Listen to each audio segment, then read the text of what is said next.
गूंगी बहू अंधी सास। एक परिवार में 5 लोग थे।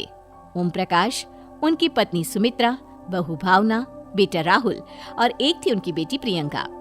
वैसे तो ओम प्रकाश और सुमित्रा के घर में सब कुछ ठीक ठाक था, लेकिन सुमित्रा की एक आदत थी। घर में कुछ भी गलत या सही हो तो वो किसी से कुछ नहीं कहती। और भावना स्वभाव की इतनी सीधी सादी थी कि अगर कोई उसके साथ गलत भी करता तो भी वो उसे कुछ नहीं कह पाती। इसी के चलते प्रियंका और राहुल घर में मनमानी चलाते रहते, क्योंकि घर को संभालने वाली औरतें इस तरह से रहती थी जैसे वो गूंगी और अंधी हो।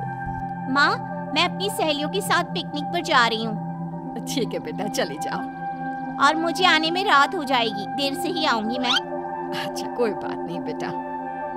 भावना, तुमको एक बार में समझ में नहीं आता क्या? नाश्ते में फिर से पराठे बना के रख दिए।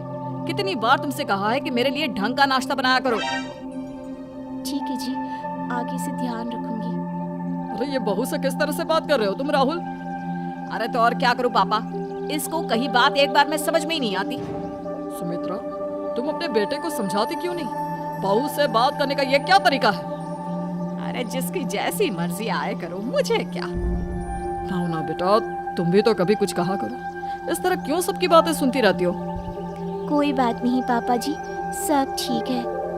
रात को काफी देर तक प्रियंका घर नहीं आती और जब वापस लौट कर आती है तो एक लड़की के साथ बाइक पर बैठकर सुमित्रा और भावना दोनों ही प्रियंका को लड़की के साथ देख लेते हैं। आज तो जोर से डांट पड़ने वाली है, लेकिन मैं डर क्यों रही हूँ? माँ तो सब कुछ देखकर भी अंधी बनी रहती है। और रही बात भाभी की, वो किसी को कुछ नहीं बताने वाली। कहने को भगवान ने आवाज दी है, लेकिन गूंगी है गूंगी। अरे प्रियंका बेटा, इतनी रात को कॉलेज से लौट कर आ रही हो? कहाँ गई थी तुम? पापा, वो सहेली के घर पर थी, पढ़ाई करने के लिए रुक गई थी।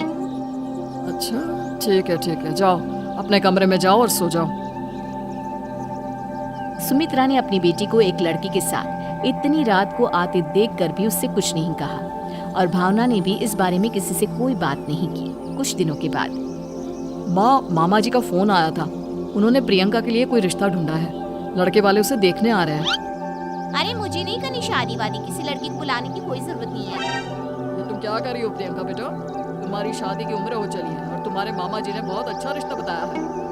पापा, आप जिद क्यों कर रहे हैं? और आप क्यों मेरी मर्जी के खिलाफ शादी कराना चाहते हैं? तो माँ, इसको समझाइए ना। आपकी बेटी, आप तो बस चुपचाप सब कुछ होते हुए भी देखती रहती है।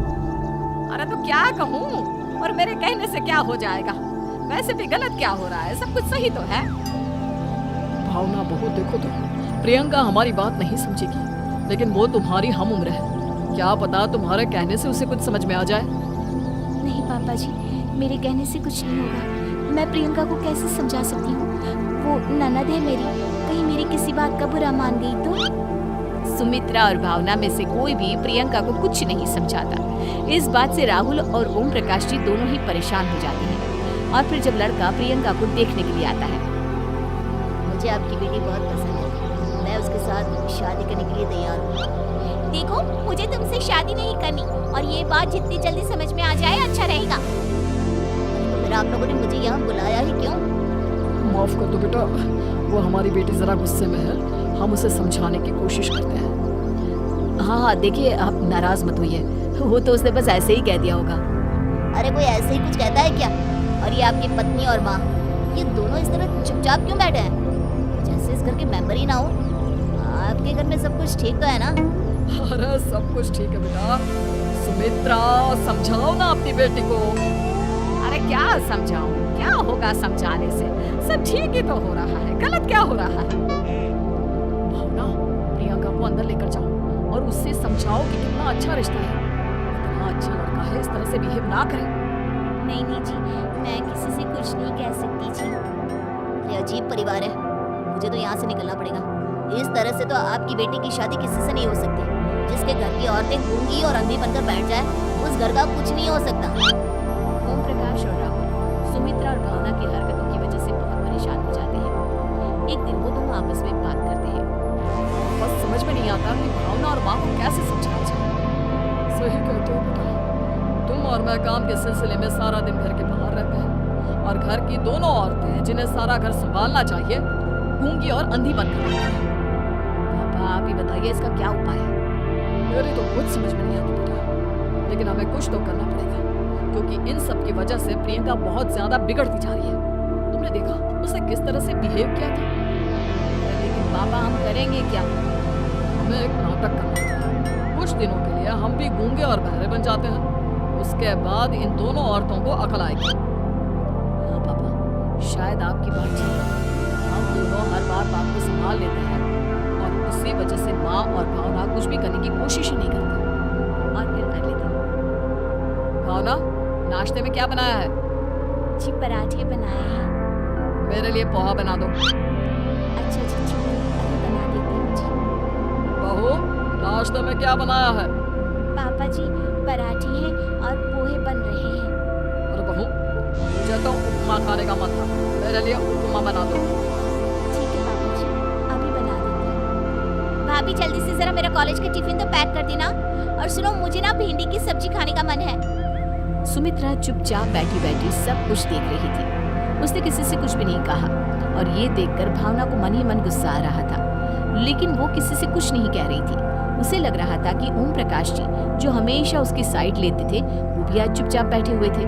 शाम के बाद प्रियंका अपने बहुत सारे दोस्तों को लेकर घर आती है और उधर दूसरी तरफ से राहुल भी अपने ऑफिस के दोस्तों को लेकर घर आ जाता है। प्रियंका अपने कमरे में तेज म्यूजिक चलाकर डांस करती है और राहुल अपने दोस्तों के साथ बैठकर जोर जोर से हंस रहा था। प्रियंका और राहुल मिलकर पूरे घर को अस्त व्यस्त कर देते हैं, लेकिन भावना उनसे कोई शिकायत नहीं करती और सुमित्रा जी भी चुपचाप बैठी रहती है। लेकिन भावना और सुमित्रा के अंदर का गुस्सा धीरे धीरे बढ़ रहा था। फिर रात को ओम प्रकाश और राहुल एक दूसरे से बातें करते हैं। पापा, हमने इतना कुछ किया, फिर भी भावना कुछ बोलती ही नहीं और माँ भी कुछ गलत करने से किसी को रोकती ही नहीं। तुम चिंता मत करो बेटा, इन दोनों के अंदर का गुस्सा भर रहा है और बहुत जल्दी बाहर आने वाला है। अगले दिन, अरे बहू, ये कपड़े धुले हैं या गंदे हैं? पापा जी कपड़े तो मैंने धोकर ही आपकी अलमारी में रखे थे। मुझे तो साफ नहीं लग रहा, एक बार और धो देना। प्रियंका, मैं सोच रहा था कि तुम्हें उस लड़के से शादी नहीं करनी है ना, मत करो। एक काम करो, वैसे भी क्या रखा है शादी वादी में, तुम्हें जो लड़का पसंद है उसके साथ जाकर कोर्ट मैरिज कर लो। इस बार ओम प्रकाश और राहुल की बात सुनकर भावना और सुमित्रा के अंदर का गुस्सा जाग उठता है। मैं किसी से कुछ कहती नहीं जी, इसका मतलब ये है कि आप लोग मुझे परेशान करते ही रहेंगे। कल चार बार मुझसे नाश्ता बनवाया, आज पापा जी मुझसे धुले हुए कपड़ों को बार बार धुलवा रहे हैं। अरे मैं इंसान हूँ जी, कोई मशीन नहीं हूँ। तुम दोनों ने मिलकर इस घर की कैसी हालत बना दी है और अपनी बहन को भागकर शादी करने के लिए कह रहे हो। तुम भाई हो या दुश्मन? ओम प्रकाश और राहुल जोर जोर से हंसने लगते हैं। अरे इसमें हंसने की क्या बात है? हम लोग यहाँ इतने परेशान हो रहे हैं जी, तुम लोगों को ऐसी हरकत करने के बाद भी हंसी आ रही है। ये क्या कर रहे हैं जी आप दोनों?